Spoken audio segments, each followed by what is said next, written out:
दोस्तों, क्वाइस सक्सेस के YouTube channel में आप सबका स्वागत है। परिचय। क्या तुम दिल्ली में यमुना नदी के किनारे गए हो? नहीं मैम। हाँ मैम, मैं एक बार गया हूँ, लेकिन मैम नदी के किनारे बहुत खराब बदबू थी और वो बहुत गंदी भी थी। हाँ गौरव, तुम बिल्कुल सही हो।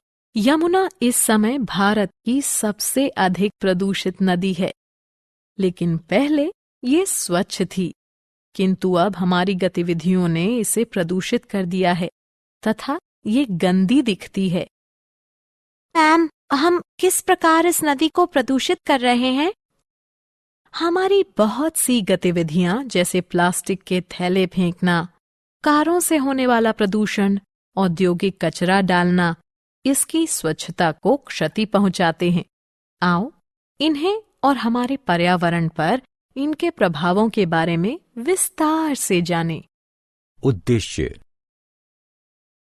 इस पाठ के अंत में आप निम्न करने में सक्षम हो जाएंगे: पर्यावरण को परिभाषित करने और इसके सजीव और निर्जीव कारकों की सूची बनाना, परितंत्र की अवधारणा, उसके घटकों और जैव घटकों के समूहकरण की चर्चा करना, एक दूसरे के पोषक जीवों की श्रृंखला यानी आहार श्रृंखला और जाल बनाना, मानवीय गतिविधियां किस प्रकार हमारे पर्यावरण के लिए खतरा बन गई हैं, इनका वर्णन करना।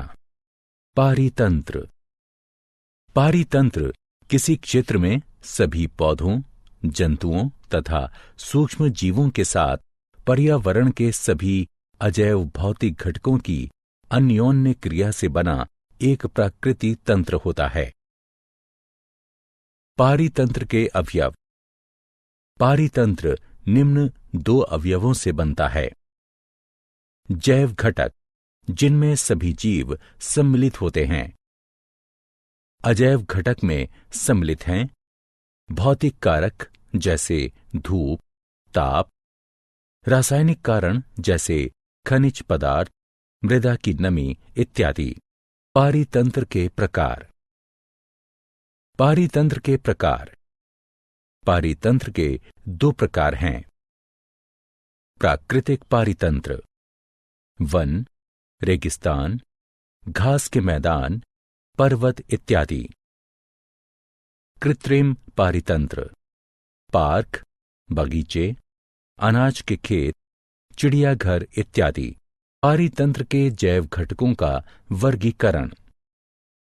हमारे पर्यावरण के जैव घटकों को मुख्यतः तीन समूहों में विभक्त किया जा सकता है: उत्पादक, उपभोक्ता, अपघटक।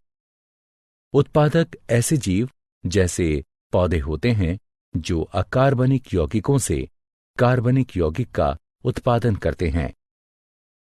उपभोक्ता ऐसे जीव होते हैं जो दूसरे जीवों से पोषक पदार्थ ग्रहण करते हैं।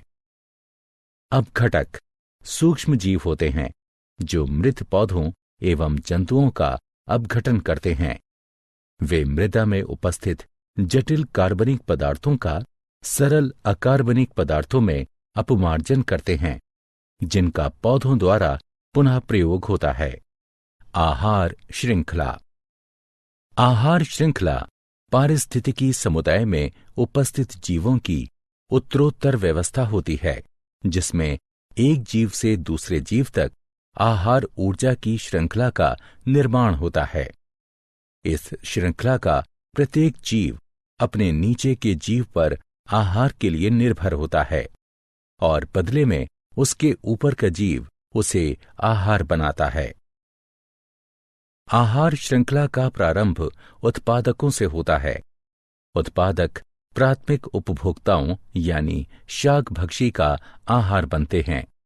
वे द्वितीय उपभोक्ता यानी मांसभक्षी का आहार बनते हैं और उनमें से कुछ तृतीय उपभोक्ता यानी श्रृंखला में सबसे ऊपर स्थित मांसभक्षी का आहार बनते हैं। पोषी स्तर। आहार श्रृंखला का पोषी स्तर। आहार श्रृंखला का प्रत्येक चरण जिसमें आहार ऊर्जा का स्थानांतरण होता है, उसे पोषी स्तर कहते हैं। प्रथम पोषी स्तर में उत्पादक होते हैं। द्वितीय पोषी स्तर में प्राथमिक उपभोक्ता होते हैं। तृतीय पोषी स्तर में द्वितीय उपभोक्ता होते हैं। चतुर्थ पोषी स्तर में तृतीय उपभोक्ता होते हैं। चूंकि प्रत्येक पोषी स्तर पर आहार ऊर्जा का स्थानांतरण कम होता जाता है, इसलिए पोषी स्तरों की संख्या सीमित होती है और 4 या 5 से ज्यादा नहीं होती। पोषी स्तर। आहार श्रृंखला के पोषी स्तर में ऊर्जा का प्रवाह। हरे पौधे यानी उत्पादक उनकी पत्तियों पर पड़ने वाली सौर ऊर्जा का 1% ग्रहण करते हैं और प्रकाश संश्लेषण के दौरान उसे आहार ऊर्जा के रूप में संचित करते हैं। एक पोषी स्तर से दूसरे पोषी स्तर तक ऊर्जा के स्थानांतरण के दौरान 90% ऊर्जा का क्षय हो जाता है और केवल 10% ऊर्जा ही एक स्तर से अगले पोषी स्तर तक स्थानांतरित होती है। अतः प्रत्येक पोषी स्तर पर ऊर्जा के स्थानांतरण में 10% का ह्रास होता है। इसे ऊर्जा स्थानांतरण का 10% नियम कहते हैं। जैव आवर्धन। हानिकारक रसायन जैसे कीटनाशक तथा पीड़कनाशक जिनका प्रयोग फसलों को कीटों और पीड़कों से बचाने के लिए किया जाता है, उनको पौधे अवशोषित कर लेते हैं और ये आहार श्रृंखला में प्रवेश कर जाते हैं। चूंकि ये रसायन अजैव निम्नीकृत है, यह प्रत्येक पोषी स्तर पर उत्तरोत्तर संग्रहित होते जाते हैं और इनकी मात्रा बढ़ती जाती है। क्योंकि किसी भी आहार श्रृंखला में मनुष्य शीर्षस्थ है, अतः हमारे शरीर में यह रसायन सर्वाधिक मात्रा में संचित हो जाते हैं। ऊंचे पोषी स्तर के जीवों के शरीर में हानिकारक रसायनों की मात्रा बढ़ने को जैव आवर्धन कहते हैं। आहार जाल। पर्यावरण में उपस्थित परस्पर संबंधित विभिन्न आहार श्रृंखलाओं के जटिल तंत्र को आहार जाल कहते हैं। मनुष्य के क्रियाकलाप पर्यावरण को किस प्रकार प्रभावित करते हैं? मनुष्य के क्रियाकलाप बहुत से अपशिष्ट पदार्थों का उत्पादन करते हैं जो पर्यावरण में फेंक दिए जाते हैं। ये अपशिष्ट वायु, जल और मृदा को प्रदूषित कर देते हैं। उत्पादित अपशिष्ट पदार्थ 2 प्रकार के होते हैं: जैव अपघटित अपशिष्ट, अजैव अपघटित अपशिष्ट। हम जो कचरा उत्पादित करते हैं उसका प्रबंधन हमें कैसे करना चाहिए? घरेलू अपशिष्ट को कचरा कहते हैं। कचरे के कारण वायु, जल और मृदा प्रदूषण होता है, अतः इसका सही तरीके से अपघटन होना चाहिए। कचरे के अपघटन की कुछ विधियां निम्न हैं: भूमि भराव, पुनर्चक्रण, बायोगैस और खाद का उत्पादन, कूड़ा खाद की तैयारी, भस्मीकरण, अपशिष्ट शोधन संयंत्र, वायुमंडल में ओजोन की परत का अपक्षय, वायुमंडल में ओजोन की परत का अपक्षय। ओजोन यानी O3 के अणु ऑक्सीजन के 3 परमाणुओं से बनते हैं। वायुमंडल के उच्चतर स्तर पर यूवी विकिरण के प्रभाव से ऑक्सीजन के कई अणु स्वतंत्र ऑक्सीजन परमाणुओं में बढ़ जाते हैं, जो ऑक्सीजन अणु यानी O2 के साथ संयुक्त होकर ओजोन बनाते हैं। वायुमंडल के ऊपरी स्तर में उपस्थित ओजोन की परत सूर्य से आने वाले हानिकारक यूवी विकिरण से पृथ्वी की रक्षा करती है। यूवी विकिरण से मनुष्यों में त्वचा का कैंसर होता है।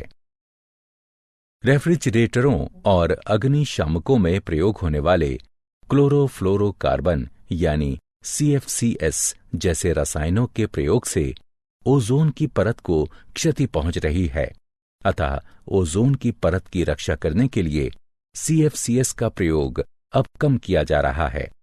मूल्यांकन। आइए आगे बढ़ने से पहले जांचें कि आपने कितना सीखा है। निम्न जलीय आहार श्रृंखला को पूर्ण करने के लिए जीवों को सही स्थान पर उठाकर लगाएं। क्या आप जानते हैं, ओजोन परत को क्षति पहुंचाने वाले पदार्थों पर 1987 में मॉन्ट्रियल संधि हुई थी। ये एक ऐसी संधि है जिसके अंतर्गत ओजोन की परत को क्षति पहुंचाने वाले पदार्थों के वैश्विक उत्पादन, उपभोग और उत्सर्जन में कमी आई है। सारांश। आइए हमने जो कुछ सीखा है उसे संक्षेप में दोहराएं।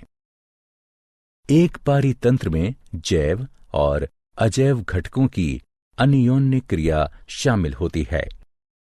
पारितंत्र के जैव घटकों में उत्पादक, उपभोक्ता और अपघटक शामिल होते हैं। विभिन्न जैव स्तरों में शामिल जीवों की श्रृंखला आहार श्रृंखला का निर्माण करती है। एक पोषी स्तर से दूसरे पोषी स्तर तक जाने में ऊर्जा का सतत क्षय होता है। उत्पन्न होने वाले अपशिष्ट पदार्थों को जैव अपघटित अपशिष्ट और अजैव अपघटित अपशिष्ट में वर्गीकृत किया जाता है। दोस्तों, आपका क्वाइज सक्सेस में स्वागत है। अब बिना समझे रट्टा मारने की कोई जरूरत नहीं। हम लेकर आए हैं पढ़ाई का एक नया तरीका, जहां 3D animated videos, AI powered test series और ई-बुक्स में MCQs और माइंड मैप्स का परफेक्ट कॉम्बिनेशन मिलता है। क्लास 8 से 10 के स्टूडेंट्स के लिए फाउंडेशन कोर्स और क्लास 11 और 12 के स्टूडेंट्स के लिए सक्सेस ब्लूप्रिंट कोर्स, ये सब IIT और IIM अलुमनी के सहयोग से तैयार किया गया है, ताकि आपको मिले सबसे भरोसेमंद और रियल एग्जाम एक्सपीरियंस के साथ कॉन्फिडेंस बूस्ट। चाहे इंजीनियरिंग एंट्रेंस हो, मेडिकल एंट्रेंस हो या कोई भी कम्पिटिटिव एग्जाम, अब सक्सेस आपकी मुट्ठी में है। हजारों स्टूडेंट्स पहले ही जुड़ चुके हैं, अब आपकी बारी है। पढ़ो अपने घर से, अपने समय के अनुसार, अपनी सुविधा से। बस QR कोड स्कैन करो और क्वाइज सक्सेस मोबाइल ऐप अभी मुफ्त में डाउनलोड करो। मॉक टेस्ट्स दो, प्रैक्टिस करो और अपने मार्क्स में फर्क देखो। और हाँ, हमारे YouTube चैनल क्वाइज सक्सेस पर रोज देखो नए वीडियो कोर्सेज के लिए। चैनल को सब्सक्राइब करो और अपने दोस्तों को भी जरूर बताओ। धन्यवाद।